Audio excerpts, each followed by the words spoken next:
Hello and welcome back to the Final Lap podcast. My name is Josh. I'm joined as always by Sam.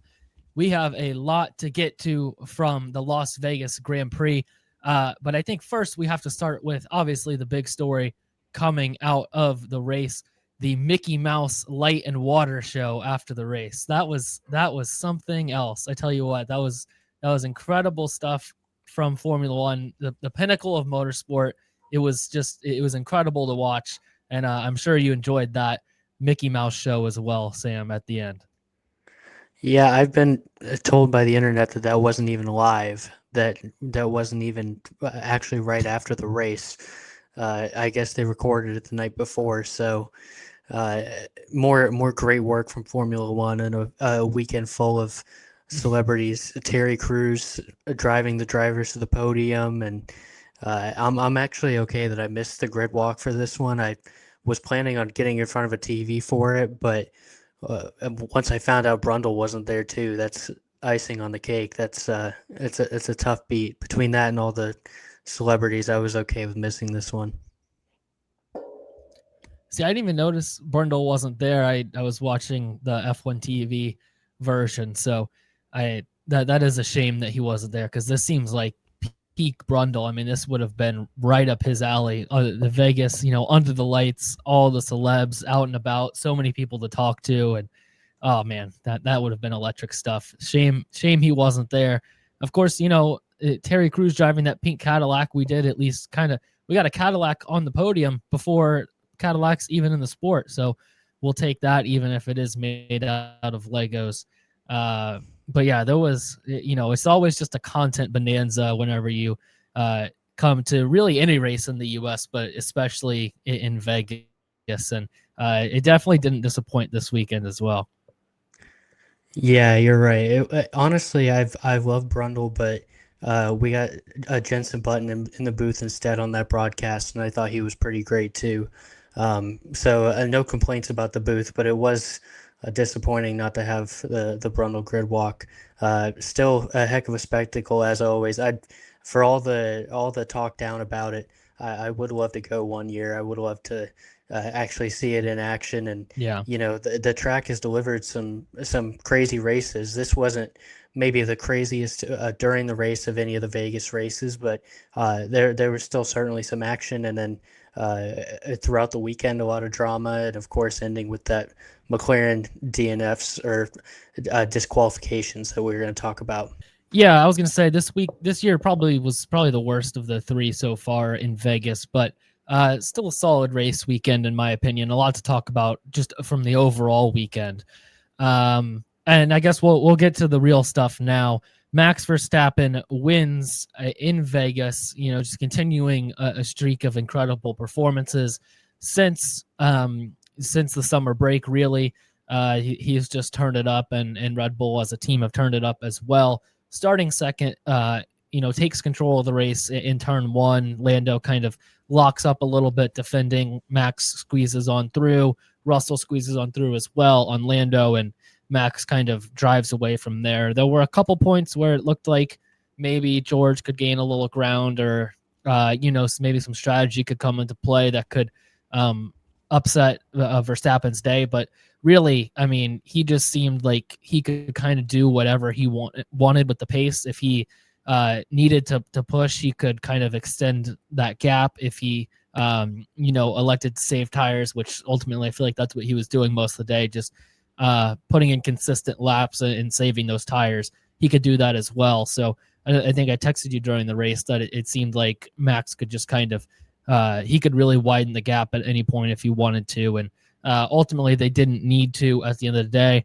Another huge win for Max. And because of some other circumstances, I think if the order, had actually finished how they all crossed the line, I would still say it's a very long shot for Max. But because of an incredible weekend and a great drive from him, and then the McLaren DSQs as well, Max is right back in the championship hunt once again. Right when you think he's counted out, he finds a way to sneak himself back into championship contention. And it was just a great drive from Max around Vegas, as it usually is when Max wins. Usually it's an incredible drive, and this one was no different. Yeah, look, I mean, you can only control what you can control in the car and with anything else. And Max did everything he could this weekend, everything in his power to put himself back in that title fight. And if Lando ended up P2 and Oscar in there as well, I think we would be still hailing Max's race, but wouldn't have the same title implications, obviously.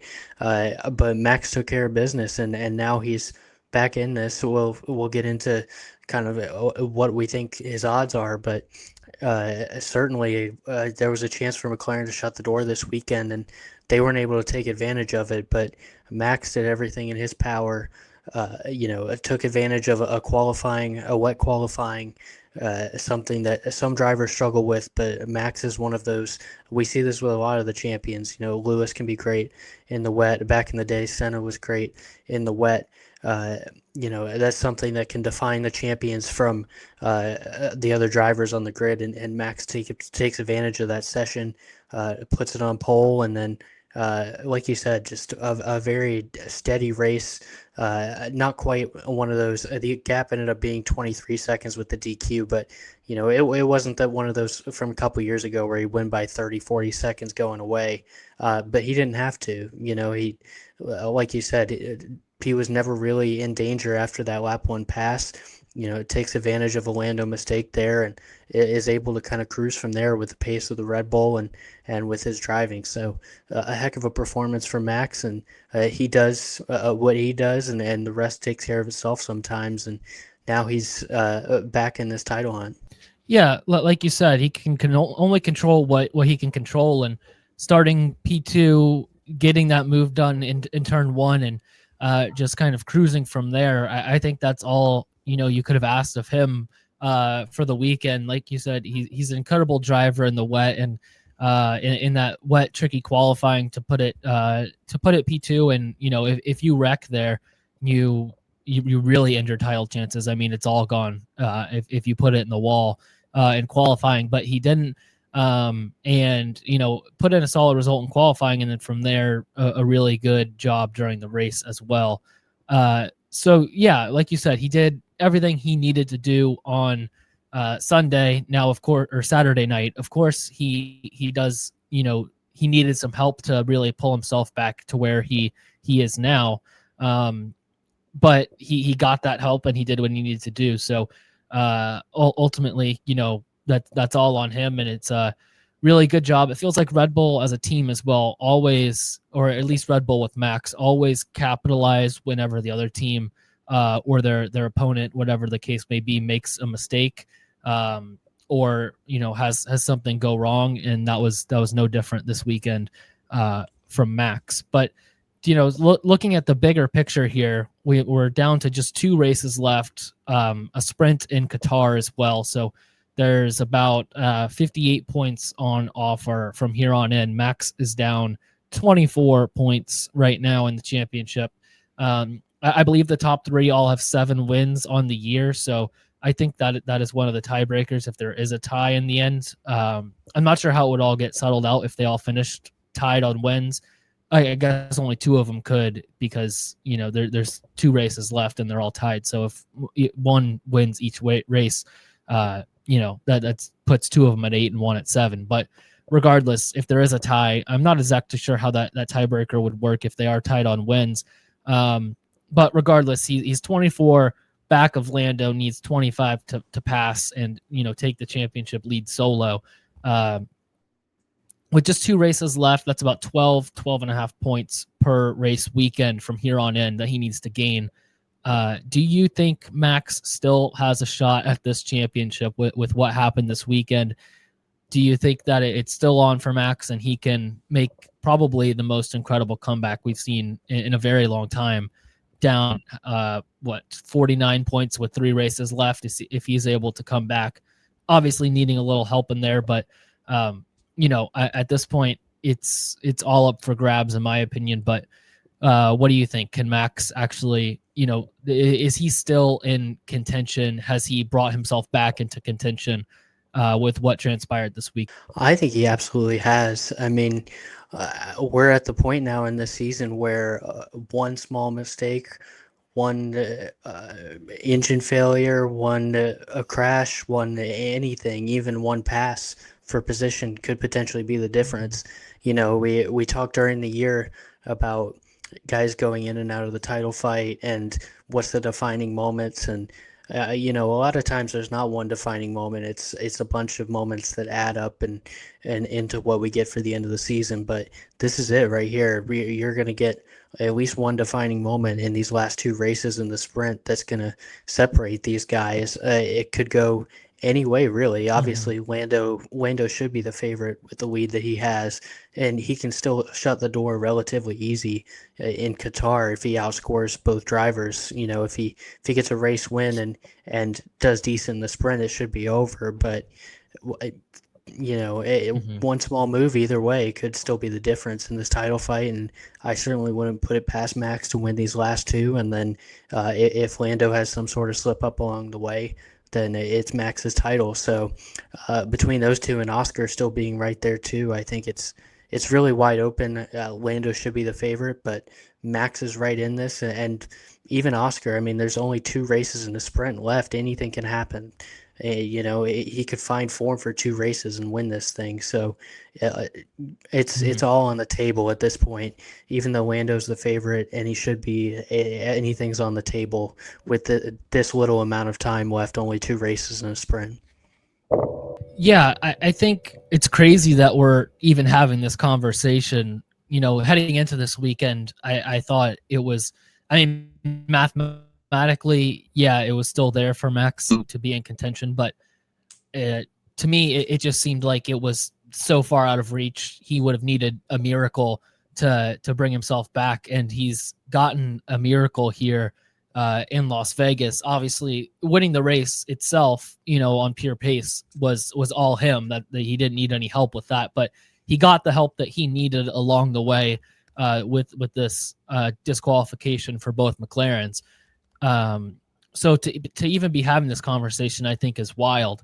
And my answer would be, yeah, I think he is still in contention. He still has the possibility to win this thing. Look, obviously the cards are stacked against him still. He's still 24 points behind the championship leader, 2 races left in the sprint.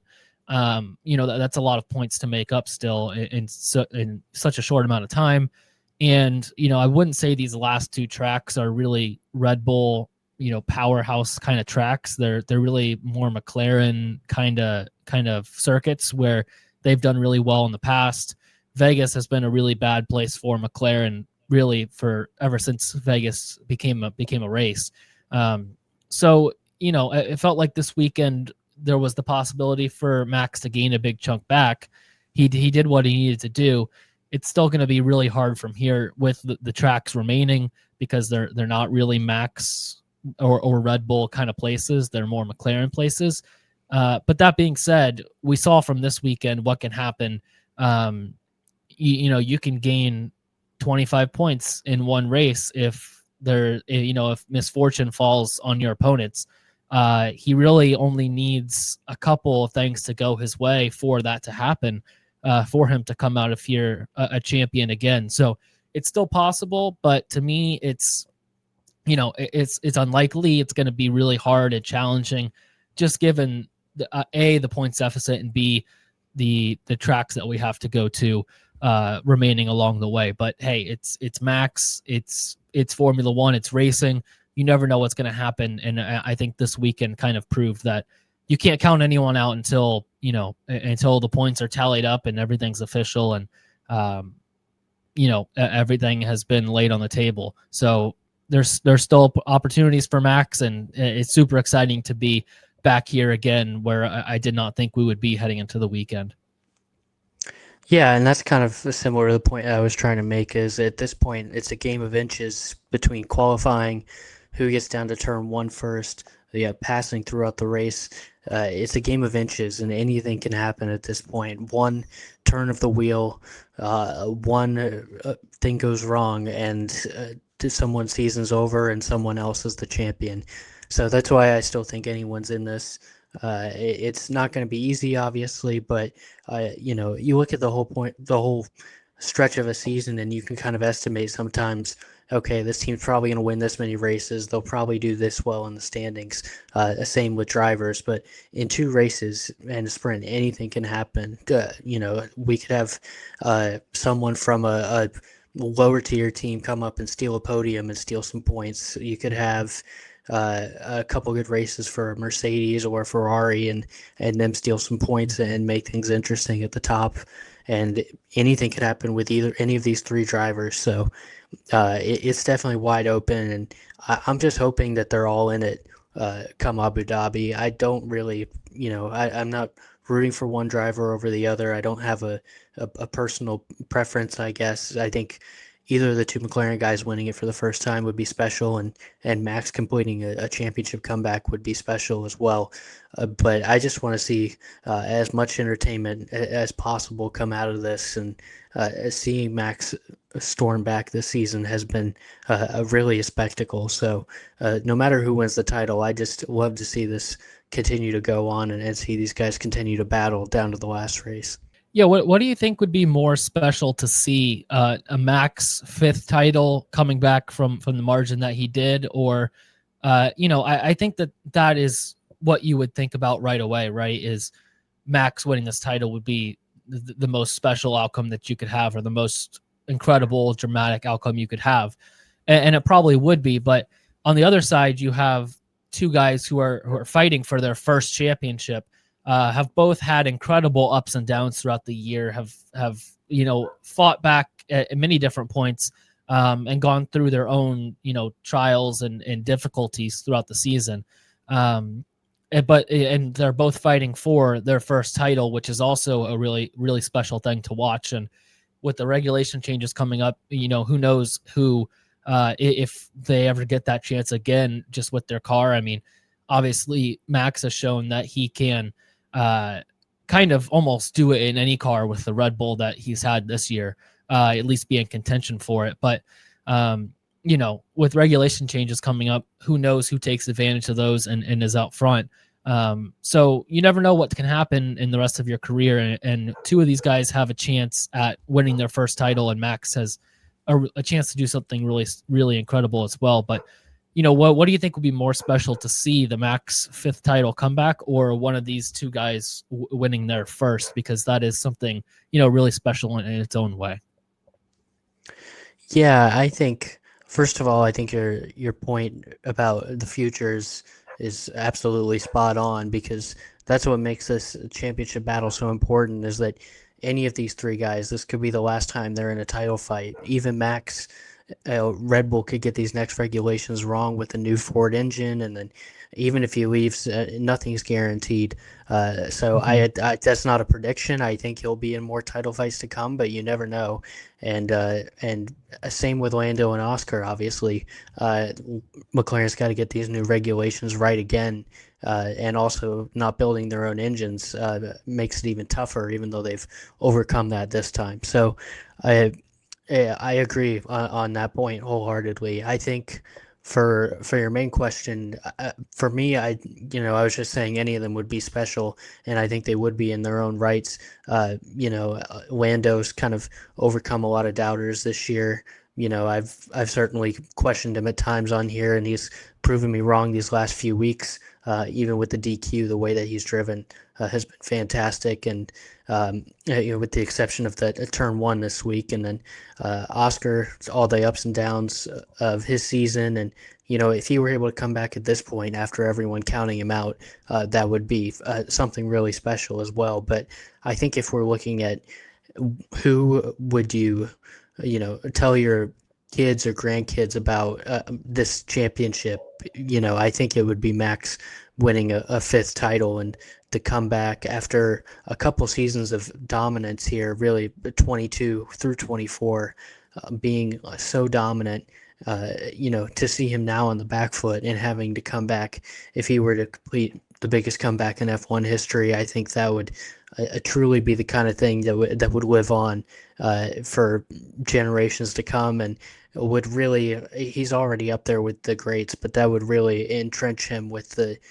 three or four, your Mount Rushmore of Formula One greats. He would be right up there with any of them after a performance like that. Yeah, I agree. I think looking at it historically, it'd have to be Max, right? Coming back with that biggest deficit ever, like you said, and then also just gunning for your fifth title, that takes you into another level in terms of your your history in the sport and your prominence in the sport historically. So yeah, I think it would have to be Max just because of what it would mean.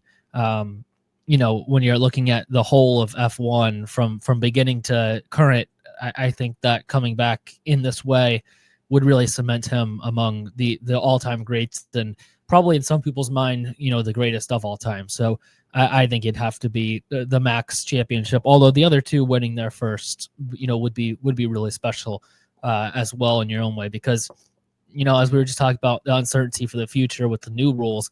It could also go the other way, where one of the two McLaren guys, this is, the starting point for one of their, a run of their own, winning multiple championships. So you never really know. And I think no matter what, it'll be special, but I'd have to take Max in that one overall.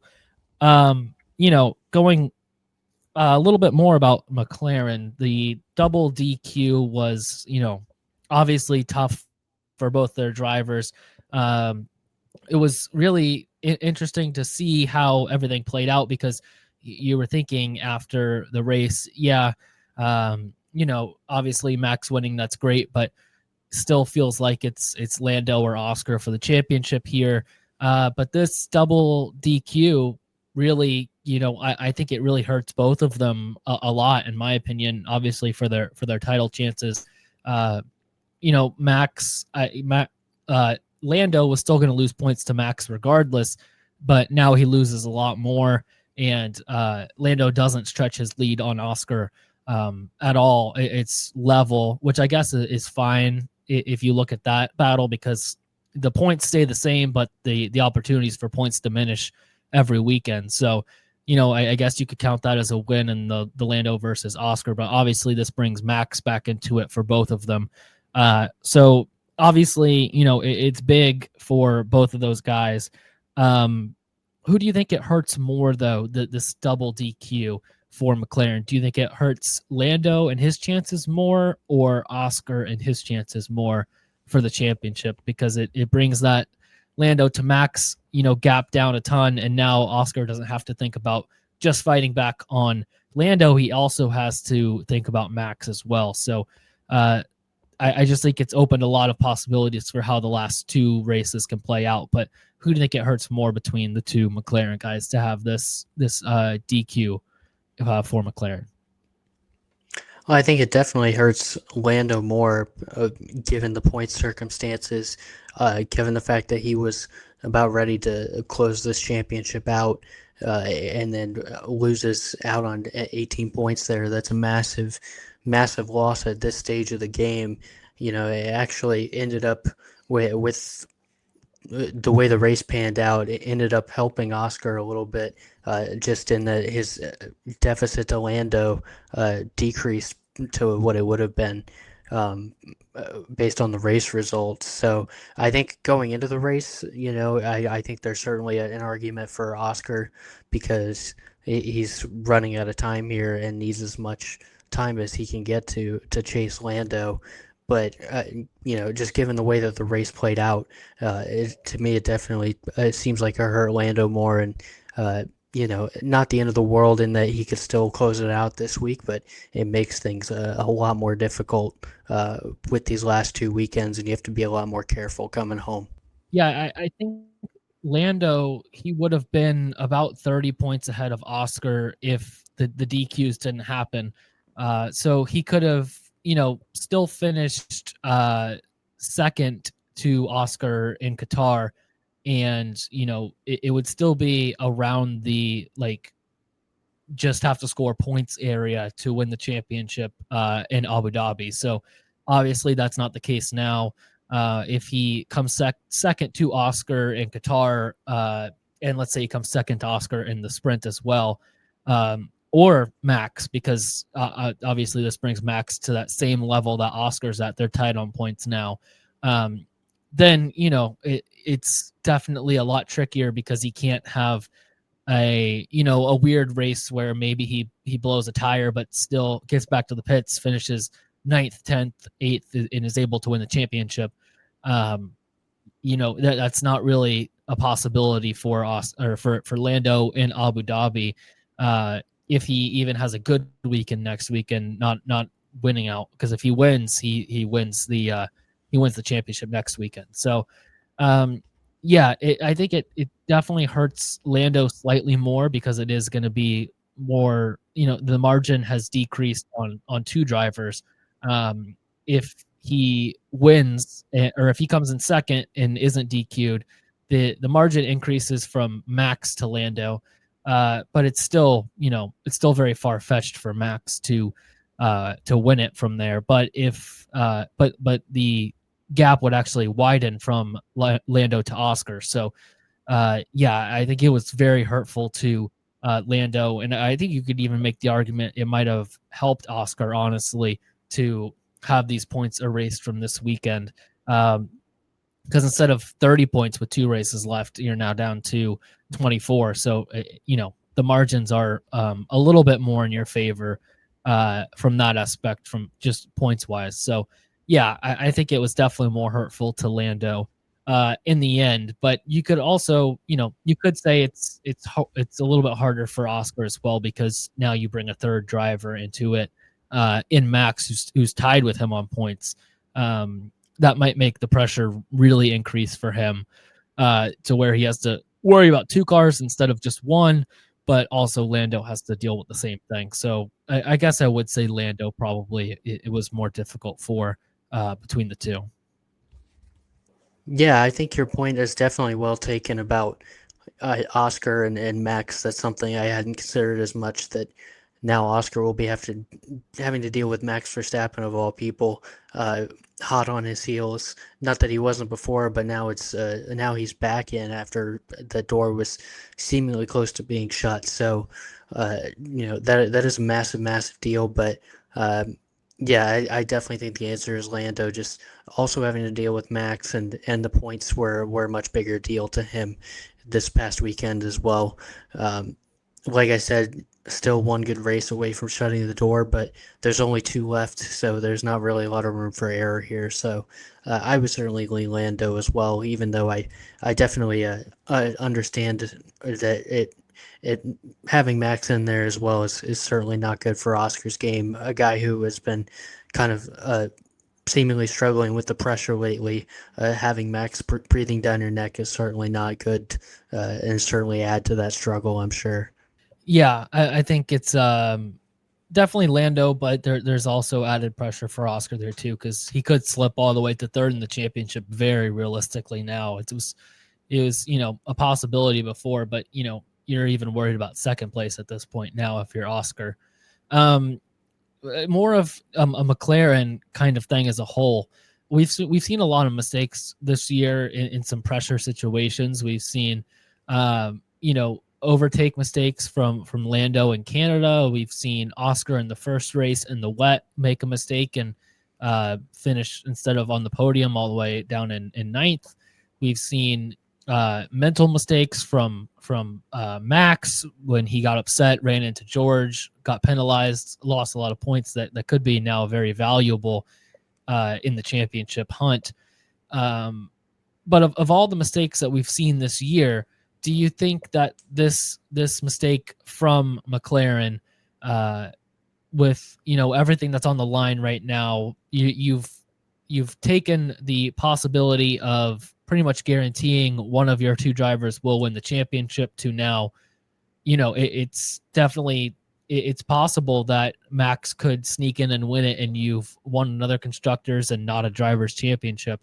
So do you think that was the biggest mistake of the year by McLaren, whatever the setup was, that caused the plank wear and caused the DQ? Do you think that was the biggest mistake of the season by McLaren to have that setup, ultimately leading to both of their drivers being DQ'd? Yeah, absolutely. I mean, I think it's pretty easily the biggest mistake of the season, especially when it comes to a setup and prep of the car. You know, I think on track, I think there's an argument for Max's incident with George in Spain that ended up costing him a lot of points and also was just, not the right thing to do in that instance, crashing into George there. Uh, could end up being the difference. It could end up those points could end up being the difference between winning and not winning the championship. Um, so I'd say that's the biggest on-track mistake. But off-track, I think this is easily the biggest mistake of the season, given the championship impact. Obviously, they've already won the constructors, but putting the drivers in the balance when you really had no need to.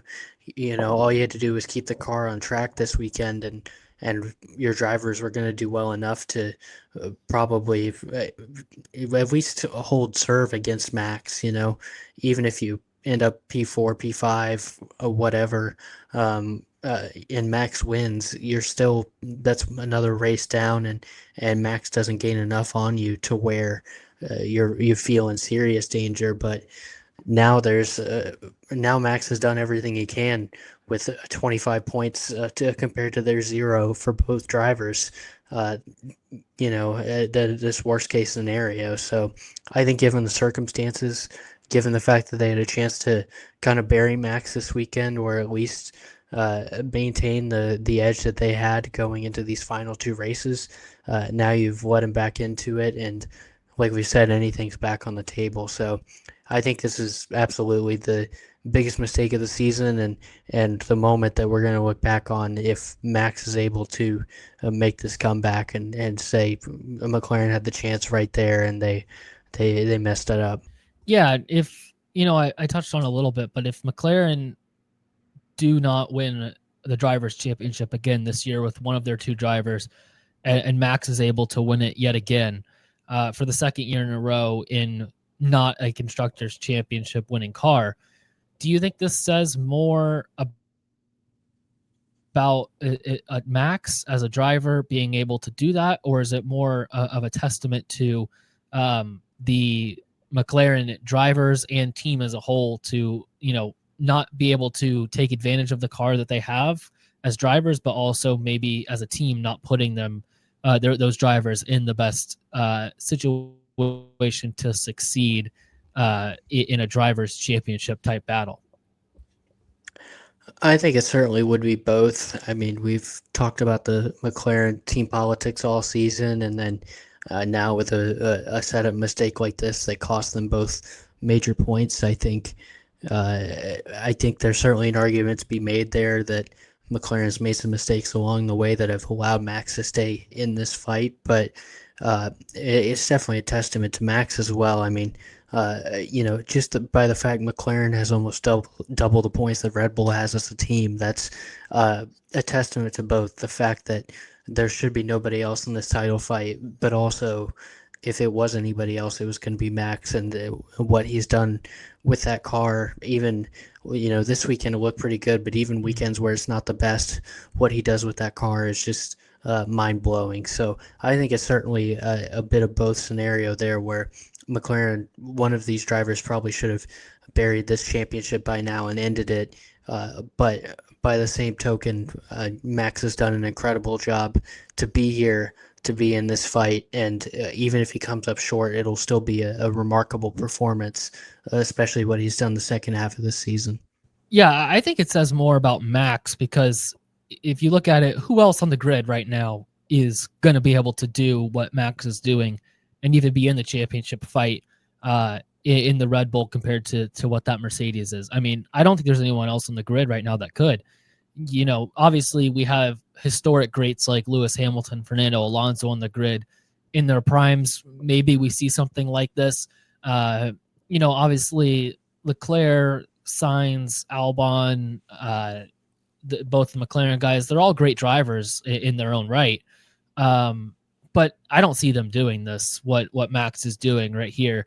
I mean, it's there's nobody on the grid currently that could do this. So I just think it says a lot more about Max as a whole that he's even in this, let alone if he's able to win it, because there's nobody else out there right now that could, at least in Formula One and probably in the world, because, obviously there's other great drivers out there, but they're not going to be as good in Formula One as Max is. So, yeah, it'd have to be Max, and he's the only guy that could. So I think it says a lot more about him. But also, you're right. The McLaren guys, it says a lot about them too, because and them as a team, because it's not just been the drivers. I think that it's weird because they've gone so far ahead in the constructors this year, and they won it last year. To where you think, oh, it'd have to be the drivers, but you have weekends like this. You have weekends for Lando where the car breaks down at the Dutch Grand Prix. I mean, those are two key points losses that are out of at least Lando's control. So there are times when the team has cost them, but obviously the drivers, both of them, I think they're good drivers, but they're both need to step up, because what we've seen from Max should not be in this championship, and he is really what I'm trying to get at. And yeah, so I think it does say something about the McLaren guys as well, but I would lean Max just because of the fact that there's nobody else out there that could do what he's doing. Yeah, I agree. I mean, there really is no reason when you have such a large gap between your team and the next best constructor, and you do have two good drivers, right? There's nobody that thinks that either of these guys are bad F1 drivers. It's just it's a sort of a situational thing, just making mistakes between the drivers and the team, making mistakes in key moments, and that's sort of what held them back last year in the title fight against Max, where Oscar was never really in the fight, but Lando had a few mistakes in key moments that ended up costing him in that battle. And we're seeing that again this year. The car is good enough to overcome it, and I think there have been weekends where they made strides as a team. So, I think they've certainly made progress, but they have not been able to shut the door in the way that they should have by now. This should have been over a few races ago, where at least one of the McLaren guys was definitely going to win. But again, when you have a driver like Max, I agree, there's nobody else in the world that could do this right now. I agree on the all-time greats, maybe a prime Alonso, prime Lewis, but nobody could do what he's doing at this current moment. And it's unlucky for McLaren that he's out there and doing what he does best, because he's made this a fight when it definitely shouldn't be. Yeah, I think that it's just McLaren. I said it last year as well, or at the end of last year, McLaren, they just don't have that same. They haven't been in a championship fight in so long, in over a decade. They just don't have that same championship mentality as an organization that Red Bull have had since then. I mean, since McLaren's last driver championship, Red Bull has so many drivers championships in that time period. You had the Vettel years, you've had the Max years now, and then the Mercedes years in between. But they have more of an organizational championship mentality, where they don't make as many of those mistakes, in the crunch time, which McLaren, I think, have made some of those. You've even seen it in the pit stops in, a few races ago, where they had a stretch of races that they couldn't get a good pit stop in. On average, they were struggling. About every other pit stop seemed off from them. So it's the little things like that I think add up and just haven't been quite there for McLaren as an organization. But we have seen growth from this year compared to last year, where I feel like they made a lot of mistakes. So I think that they're growing in that aspect, but it's been so long for them. It's going to, take a little bit of time as an organization to overcome those mistakes and, be solid when it matters most. I agree. Yeah, they're not quite there yet. That's a good point about the pit stops. You know, it hasn't been as noticeable the last couple races, but uh, certainly having that issue at a key moment late in the season for a number of races is just not something that you normally see out of a championship team. So, yeah, still some things to clean up, and I'll be interested to see how they move into 2026 if they don't have the best car anymore, if they can maximize the opportunities that they do have, or if a lot of this is due to the technical brilliance of the car. I guess we're gonna find out pretty soon, but I'm excited to see how the team evolves and after this title fight, no matter what happens, how they respond and how they look forward to the next set of regs. Yeah, it'll be really interesting next year from all the teams to see how they handle that. Let's go to our personal podiums now. In first, I have him in first. I'm sure you have him in first. I don't want to speak for you, but I'm going to assume Max Verstappen first on the personal podium. A heck of a drive from him. It was exactly what he needed to do, and he went out and did it. Like I said, it seemed like he was kind of in the zone in his own race to where if he needed to push, he could, but he never really did. So those mistakes weren't going to be there. No one forced him into making any mistakes. We saw a few times cars out there battling today, making pretty big mistakes. A couple from Oscar that come to mind in battles that ended up costing him positions, or cost him not gaining more positions. But he was never in that situation to where that was even an option. So it was a great drive from him and exactly what he needed. But who do you have in your first position on your personal podium? Yeah, I'm in the same boat here with Max. I mean, like we talked Yeah. about earlier, he took advantage. Certainly didn't know that there was going to be a DQ, but put himself in position to win regardless. I think I accidentally said earlier that he was on pole. Of course, he was a P2 to Lando, but still a great qualifying, and then takes advantage of that Lando mistake lap one and cruises to a victory. So I think it has to be Max. I've been pretty consistent. These guys getting these clutch wins in this title fight, especially ones that look dominant all weekend. I've been going with them for first on my personal podium, and even though Max didn't qualify on pole, it's still an unbelievable weekend and at a great Saturday night race night from him. So no notes. It's Max Verstappen for me, number one. Yeah, and another thing there, you mentioned the incident at turn one, not incident, but Lando's mistake and Max sneaking through there. To me, it seemed like in the dry, McLaren didn't have the pace really to compete this weekend, anyways. At least for the wins. So I think Max probably would have won that race regardless, even if he was P2 coming out of turn one. I just think that he had the most pace of anyone out there. You could say George before his car went bad, was kind of right there with Max. But with the way the rest of the race played out, Max in a good car compared to George in a car with some issues, and obviously Lando in the McLaren that just didn't really have the dry pace and also had some issues as well at the end.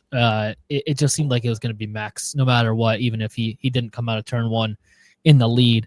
In second, I had Kimi Antonelli, an incredible drive. We've seen him on the podium a couple times already in his rookie season.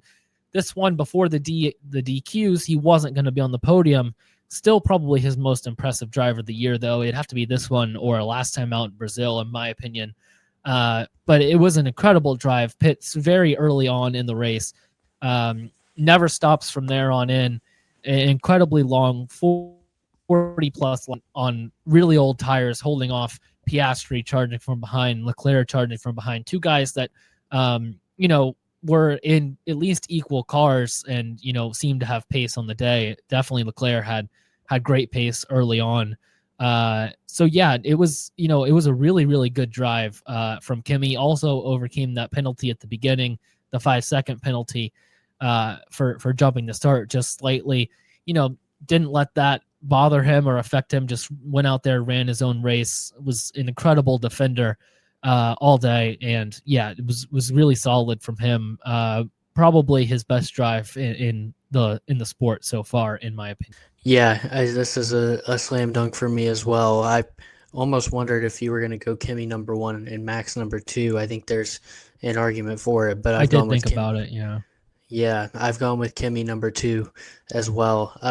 Just what a phenomenal drive and phenomenal back-to-back race weekends. I think Brazil was the more impressive whole weekend with his qualifying and his race there, but Vegas was the more impressive race um, to make up that much ground. I mean, even if he wasn't on the podium with the DQs, just to start all the way down 17th and make your way into the top five was just phenomenal. And we've seen this guy. We've talked throughout the season that we believed in his talent, but there were certainly some moments, some ups and downs that he's had throughout the year, and he's really starting to settle in and come into his own at the end of the season. And it makes me really excited to see what he can do next year with another off season under his belt, more time to get used to that car. So, yeah, just a phenomenal performance from Kimmy and a solid, very solid number two here for me.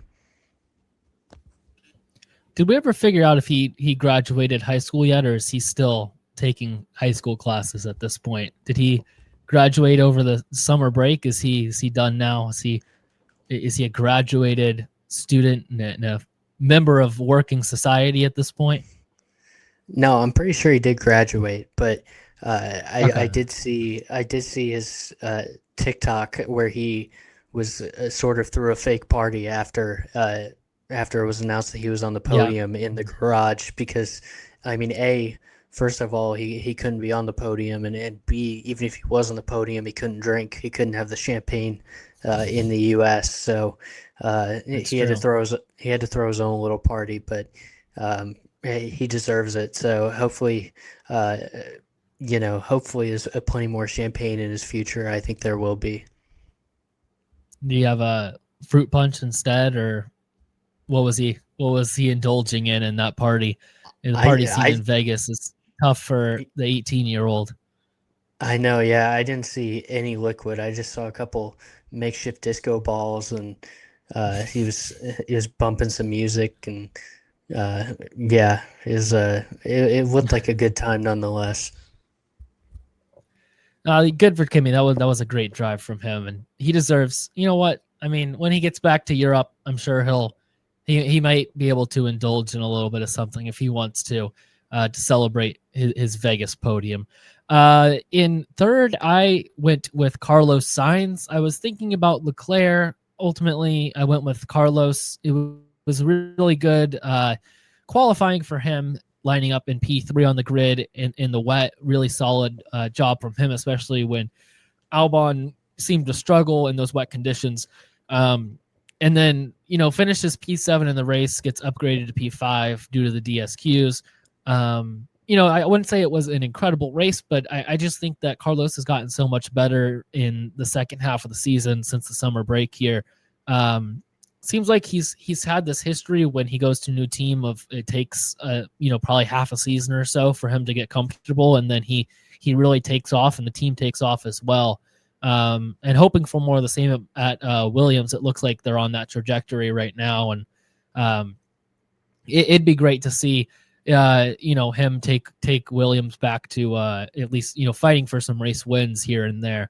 It feels like they're on their way, and if you look at Carlos's I mean, like the history of teams he's raced for, he's got Renault, he's got he's been in the Red Bull family, not at Red Bull, but he's got some Red Bull ties. He's got Renault, he's got McLaren, he's got Ferrari, he's got Williams. I mean, he's racking up some really historic teams to drive for.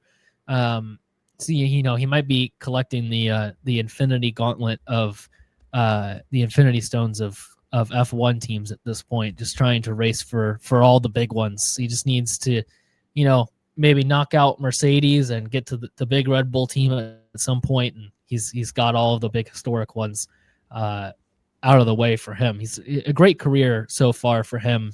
And I feel like more to come at Williams. That team just seems like it's going to get better and better. Yeah, and of course the most historic of them all, Toro Rosso, uh, for 3 seasons There was, you go. yeah, the one and only. But yeah, I didn't think we were gonna go with the same three, but we did, and I have Carlos here as well. Man, Even though he lost a couple I spots. thought you were gonna Uh, go Leclerc. no, so we were talking about that uh, during the race. Another thing we texted about, Leclerc Hmm. was humming in those early laps. He was really Hmm. giving it Yeah, his all. Told the engineer as much. He's like, I'm giving it everything, trying to make some moves, and he did. yeah, It was a great performance. Um, I just went with Carlos for qualifying on the second row. Qualifying third, and then holding steady throughout the race. Not going to be easy, certainly, to hold position there, and he did lose a couple spots in the Williams, but still just such a solid weekend. And I'm excited for the offseason dialogue with Williams because yeah. Albon just so thoroughly dominated the first half of that season, and then Sainz comes back with a podium and a P5, Mhm. um, and he's just had such a roller coaster of a year. I was looking at it earlier. I think he had 6 races outside the points before that Baku podium, and then only had 1 point um, for the few races in between Baku and Vegas, and then now he's back to P5. So he's just really all over the place right now. But he clearly has shown it, the second half of the season, shown the potential with this car and with this team. And I'm excited to see Williams hopefully continue to grow next year. Would love to see them more consistently fighting for podiums because both those drivers, Albon and Sainz, they deserve to be up there fighting with the way that they've driven this year. Yeah. I going back to Leclerc, I think what he said I'm charging like an animal or something along those lines. Yeah, I feel like Ferrari always has the best radio messages, and I think it was I don't I think it was during the race. I don't think it was during the practices or qualifying. Even they said as much even on F1 TV. I think it was Julian Palmer said Ferrari always has the best radio messages, and I agree. I think I should start just tuning into their two cars and listening to that all race. That would always be a good time. May have to get that setup going out here. Yeah, it's going back to Carlos though. It has been a really good stretch of form. And next year with the new regs, who knows how things are going to go? Mercedes engine should be good. Seems and yeah, it'll just be good to see what Williams does next year. I think that future is very bright, and they're on a real upward trajectory right now as a team. Um, Going to stinker of the week, I have McLaren here. I don't think there's any other way you could go. I'd love to hear a case for somebody else, but the double DSQ with 3 races left, you've brought another person back from the dead back into championship contention, and Max Verstappen. They thought they had him out, and yet here he is back for a little bit more with 2 races left. You can't allow that to happen if you're McLaren. And I know that they said they didn't seem like the porpoising was bad during any of the practice sessions, so they felt okay with that setup. And I guess you have to go with what data you have. I'm not sure what changed in the race that made it so much different, but going back and looking, you can see, I mean, those McLarens were scraping down the straights way more than any other car, and easy to see why they had that plank wear issue in the end. So you can't have that at this point. We just touched on McLaren and not quite being there fully in that championship. Yeah, I'm also going to go with McLaren here. I think what's fascinating about this is after the race, I had one lined up. I had one of the most surefire stinker of the weeks I thought of the season, and then McLaren came over the top rope and did even worse. So I think I have to go with McLaren just to shine some light on my other one was going to be Gabriel Bortoleto, just for one of the most abominable moves that we've seen all season. Just you know, Gosh, I so don't much even happened know. since then. I completely forgot about that. I mean, obviously, I'm sure he did, but it felt like he didn't even break. It just ripped it into turn one, and He knocks Stroll out of the race, gets a 5-place grid penalty for the next race. There's just all kinds of back of the grid drama this week. Did you see what Stroll and Colapinto's beef as well? No, they have beef Oh, now. Oh, yeah, geez. they have beef over Bortoleto because of Stroll and Bortoleto. They had the accident in Brazil. Like Stroll was, Yeah. defending himself Yep. against Bortoleto. Yeah, Stroll had the accident in Brazil with Bortoleto, and Colapinto came out and said Stroll is just always taking people out, not looking in the mirrors, leaving no track, and he put Gabby in the wall. And Stroll's response was, "I heard about it. I don't know. Maybe he's frustrated and angry with life. I don't know how many points he has in the championship. I can't tell you." And then he was told that Colapinto has 0 points. And Stroll said he has 0 points. I don't know. Maybe he should focus on his own things and try to score some points this year. Oh my gosh. So Oh, just an incredible week for that that's great stuff. triangle. That triangle of individuals there. I mean, Gosh, I don't Colapinto's even want to pretty.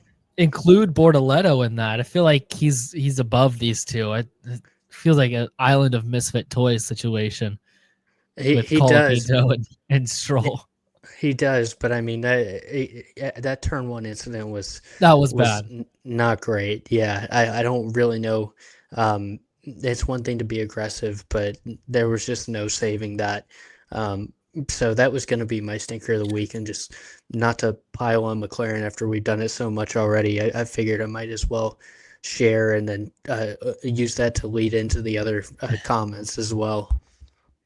So Bortoleto, when you said Bortoleto, you was going to be your other one. I completely this McLaren stuff has had me just completely forget what happened, and I was like, "What did Bortoleto do? What did this guy do to deserve stinker of the week?" And then you said that, and I was like, It feels like it's been years since that happened. Like that was an egregious dive bomb, though. I don't know. Like you said, probably just locked up into there. I mean, that's what it seemed like, but good gravy. That was, yeah, that one was bad. That one was really bad. Yeah, just especially on lap one, you're not going to find a Yeah, hole there to fit yourself yeah, into. yeah, yeah. Lap one, turn one, in that, especially turn one like that. It's pretty much I mean, it pretty much 180s around. It's not like it's a long sweeping curve. It's pretty sharp. Not sure exactly what he was thinking there. That's yeah, that's an interesting one from Bortoleto, and glad to hear about the midfield beef as well. I feel like we need more midfield beef. Like spice things up a little bit down there. Give me something to watch. I'm so focused in on the front, the top 10. Sometimes you just forget about what's going on down there, and add a little bit of excitement to that. I might look down the score bug a little bit more and the timing sheet and see what's going on. Yeah, I gotta say, I was looking down the constructors' standings earlier today, and we've got Aston Martin, Haas, and Sauber within 8 points of each other here for P7, 8, and 9. So we got a little drama down there in the standings. I know Aston Martin probably doesn't mean that much with their expectations for the future, but Haas and Sauber. I mean, if Sauber finished P7, that would be like the upset of the year, pretty much. And with the way their team looked at the beginning of the season and what we expected from them. So, and Haas, we know too. I got to give them credit. I said during the race I was hoping for Haas double points, and with those DQs it happened. So, let's show a little love to Haas. Yeah, Bagging 3 points there, massive haul in one of the home races. Yeah, huge in front of the home fans. They were all going crazy. The Haas section on the front straight was just going absolutely bananas. I guess they didn't know when the race ended, but yeah, I'm sure they were going bananas after. All the Haas fans out there. Mm-hmm. Yeah, just looking at the this has me looking at the standings now with Colapinto at 0 and Bortoleto at 19. I would have thought Bortoleto would have had more than 19 points. I know it's, obviously he's a rookie. It's not a good car, but it just felt like he's done so well this year that feels like he's ahead of 19 in the points. And then with going back to Stroll, heading into the qualifying seemed like he was kind of on it early, and then in Q2 they put him onto inners way before everybody else did, and feel like Aston kind of sabotaged Lance there, because we all know how good Lance is in the wet. I mean, he's like prime Senna, prime Schumacher when you get him in wet conditions. Felt like this was his time to shine, put that Aston up there somewhere, score big points haul. And they just completely ruin it with a terrible call to go on to enters. Just, if anything, put Fernando onto enters there, because Lance is the superior driver, especially in the wet. I think they should have put him on softs. Let's go crazy. Let's go have some fun. It would have been fun to see them them go down, do that big straight, and then try and make a 90-degree turn almost in softs. That would have been quite a joy. But no, it would have been nice to see him actually be on the same strategy as everyone else, because like you said, we know his wet weather potential. Could have been a big moment for Aston Martin. I feel like they've been peaking up these last few race weekends where they have practices where they look amazing. They look like they're going to be solidly in the points, and then they're non-existent come race day. So I don't know what's going on there. If they're just tweaking things, obviously not much left to tweak with the car this year, but maybe just experimenting with some stuff for the future. I don't know, but that's been a fascinating season at Aston Martin. Frankly, a little bit better than I expected. Given I thought they would just punt on this season, but still some big question marks down there. Really, I guess I saw Fernando that said he's like, I'm just gonna have fun these last two races, and I'm just excited not to be in this car anymore. So that's kind of the stage that we're at. It's not quite Alpine, but almost there. Maybe in these practices they're showing their hand a little bit, showing, hey, we're here, but they're sandbagging for the races next year because Newey's got something cooking for him. He doesn't want them to show their hand too early, come out and surprise them first race, put it on hold. I was gonna say that's like inverse sandbagging. Like you let people know that you're good, but you don't actually use it in the race. Yeah, it's just putting teams on watch for the future, I guess. Yeah, Newey's playing mind games. He knows what he's doing. Mm-hmm. Trust Newey and big man, Big Daddy Lawrence. He knows what he's doing. Yeah, he's getting ready for the Newey movie that's coming out. You gotta write the final chapter of that book and win the title next year. Who do you think plays Fernando in that movie if Fernando wins the championship next? It'd be really funny as if it was like Javier Bardem after he was in the F1 movie, to see him as a driver now after he played a team principal. I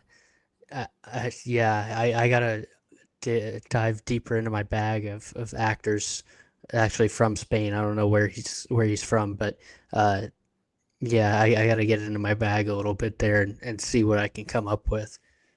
I gotta think about that.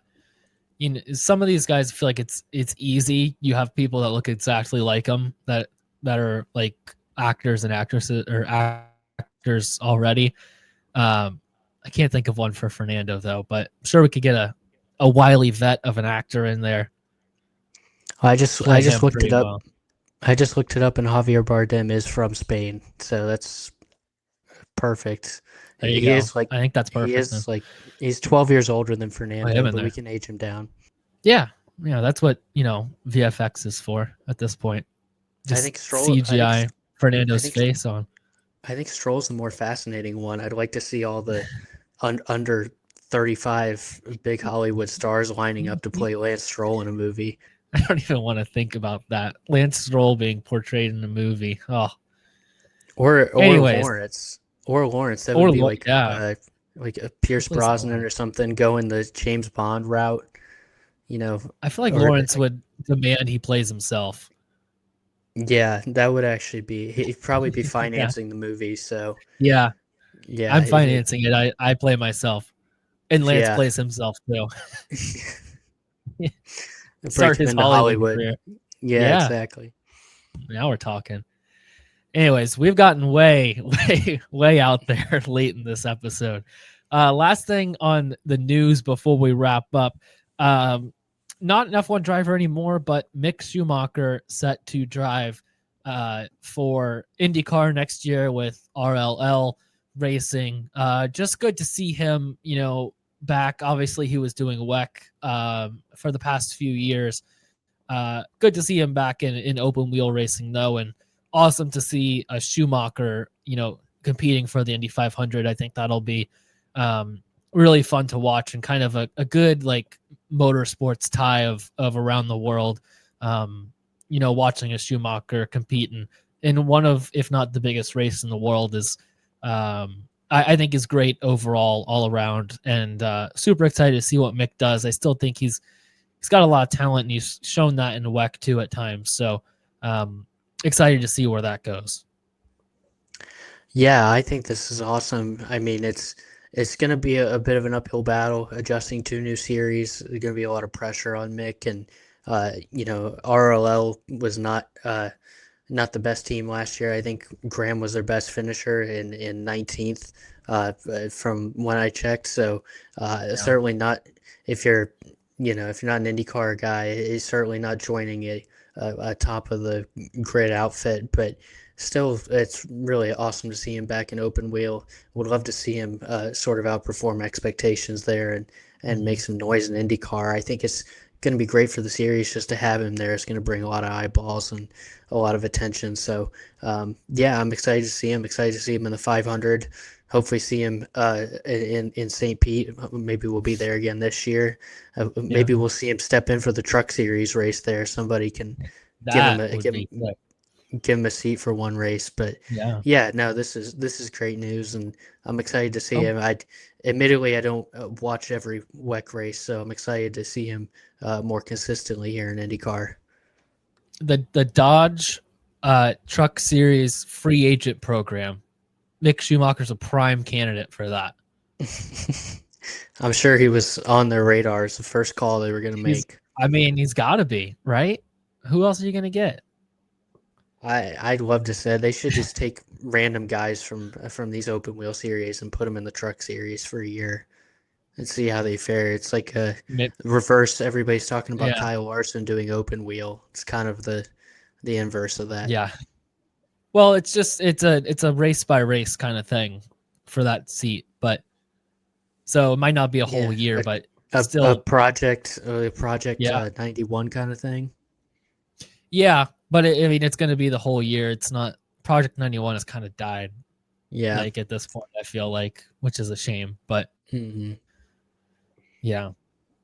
No, that would be exciting. Anyways, that's yeah, that would be awesome to see as well. That's everything for this week. We got a first leg of the triple header here to finish it out. Next week we'll be back with Qatar, a sprint, and a main Grand Prix on Sunday to cover and talk about.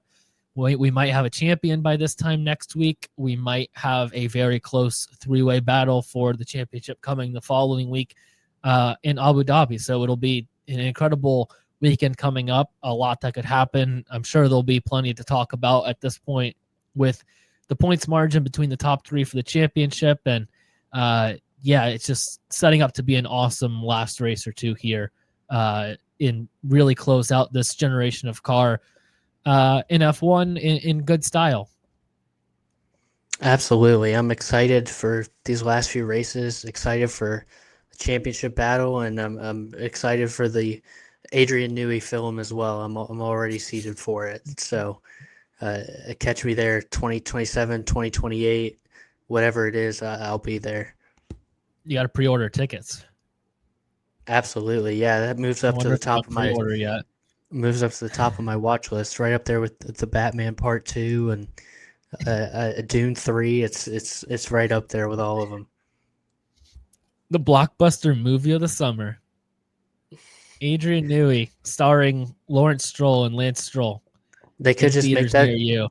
They could just make that F1 2, or I don't Yeah, know what they're gonna call this potential F1 sequel. F2. That's another. Yeah, exactly. F2. Exactly. I saw people speculating on that. It'd be based on an F2 driver, and Brad Pitt would be like the coach or whatever, driver coach or team That could work. principal, or Yeah. yeah. I don't know I if mean, the car lowering was the an stakes F2 would car. work, but yeah, that's true. That's true. Yeah. You never know. Anyways, that's all for this week. We'll be back next week to break down a ton. Big weekend ahead. Thank you guys for listening, and we'll talk to you next time. Absolutely. See you soon.